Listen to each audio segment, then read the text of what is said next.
The Supreme Court handed down several rulings this past week around religion and travel bans, among other things. Tom, what can you tell us about these rulings? Yeah, well, maybe we'll start with the travel ban one. It's the latest version of the Trump, ban on foreigners from certain countries. And apparently the Supreme Court just recently decided that it's not the final ruling. It's simply, for the moment, they're staying some of it and they're allowing others of it to go forward. The basic principle here seems to be that you need to have some personal connection, the person coming into the country, with an individual, an organization, a school, or somebody who's hiring you, which is all well and good. So there's certain things, and that would be the vast majority of people at the moment. There are going to be some, though, that are going to fall through the cracks. And then the other problem with that over the long term is about what to do in a humanitarian sense, again, with refugees. Because this would leave them out of that deal, down the road here if they should decide that way. But they're not going to do that till they come back. I have a really, really silly question. And bear with me here, but the point of this travel ban, right, is supposed to protect us from terrorism. So the worst terrorist attack on U.S. soil, we'll forget the Oklahoma City bombing, which was carried out by Christians, but the worst terrorist attack on U.S. soil was carried out by people from any of the countries in this travel ban? No. So then if we know that Saudi Arabia, and let's mention the 800-pound gorilla in the room, is the source of the vast majority of Sunni jihadist terrorism, whether through funding or whether through actual physical bodies, why are they not on the list? Well, yeah, but what the court, though, is just simply doing right here, though, which I think is the issue. I understand what you're saying, and this gets into the religious issue because of things that Trump himself said about banning Muslims. He said that, which gets into another whole constitutional issue. But right now, they're just kind of letting some of it go. They're not being quite as strict as some of the lower courts were. But did you notice, though, that 3 Supreme Court justices wanted to leave the whole thing intact? Oh, they did, And yeah. That's 6, Samuel Alito, Justice Thomas, and of course the new guy. Who Neil they have him Gorsuch. there for this purpose, one of them. And, they're all in favor of keeping the whole thing. So, but that was still a 6-3 decision. And to what you said about the travel ban with Saudi Arabia, there's a whole different landscape in the Middle East today as there was in 2001, and that's obviously precipitated by... Thanks to us. Of course, thanks to us. Pretty much. That large part of that is the rise of ISIS, and a lot of the terrorism you're seeing is coming out of countries that are not necessarily Saudi Arabia. It's coming out of a lot of the countries that were on that ban. Well, and what we're seeing is the refugees that are coming into Europe and perpetrating terrorist attacks in Europe are coming from these countries that were listed. But I'm going to disagree with you, and very vehemently.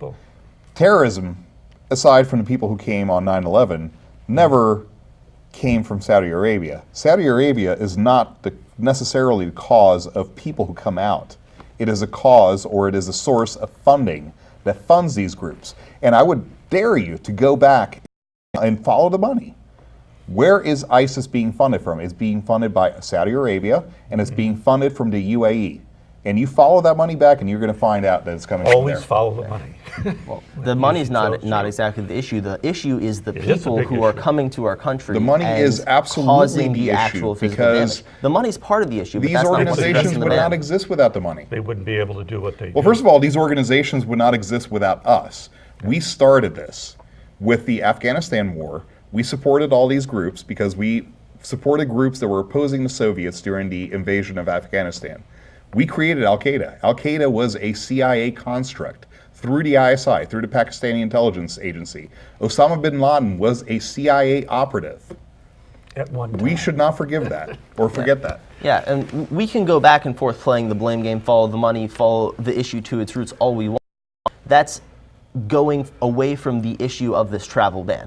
We've seen in Europe, with all of these attacks that have happened, they've been from refugees, some of them receiving funding, some of them radicalized online like we were speaking about earlier, some of them radicalized by organizations in their home countries. These people that are causing these attacks in Europe and causing all the difficulties that we've seen are coming from these countries. So Are they? So let's go back. Syria? Let's go back. Syria? All right, all the France attacks mostly were carried out by Tunisians. Tunisia's not on the travel They're not ban. on the list. And most of those people were actually born in France. Belgium, same thing. People who were born in Europe.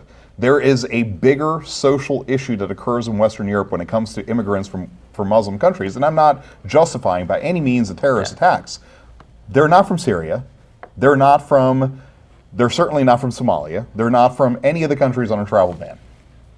I mean, and that's It's about religion. yeah, that's Libya not on the it's travel all ban? about you know what? is Hold Libya on a on the minute. travel ban? It's Okay, Libya. One of the attacks in Britain was carried out by, I believe, A kid who was born in Britain who went back to Libya because his father was afraid that he was getting involved in gang activity. yeah. It's So simple as where he that. was radicalized. Yeah, he was really, basically. I'm just watching what you say. I'm listening to talking points that I hear on an ongoing basis of why the travel ban was put into effect.